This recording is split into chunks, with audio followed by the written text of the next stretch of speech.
আমরা আছি সাঁজির আকরা বাড়িতে পুরাতনা যে দাদা জয় হোক। দাদা ভালো আছেন জি, আপনি? আমি ভালো আছি সাজিদ ভাই। তো আমাদের আপনার তো অনেক কাজ হচ্ছে এখানে সাঁজির আশ্রমে। পরিষ্কার করা হচ্ছে। তো আজকে রাত 12টার সময় আমরা মাজার ধোয়া দুধ করব।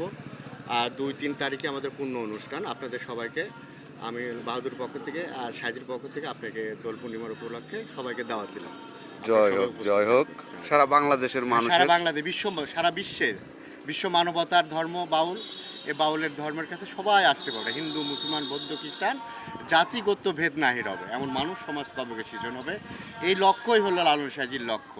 সাধু এই লক্ষ্যই হলো এখন আমাদের বর্তমান প্রজন্মের লক্ষ্য, বর্তমান প্রধানমন্ত্রীর লক্ষ্য, যারা ক্ষমতায় আছে যারা নাই, সবারই যেন একই লক্ষ্য থাকে, এই দেশকে সবাই মিলে সুন্দর করতে পারি, একটা সাধুনীতির মাধ্যমে এই দেশকে আমরা পরিচালনা করতে পারি, এই আমাদের লক্ষ্য হোক। জয় হোক জয় হোক।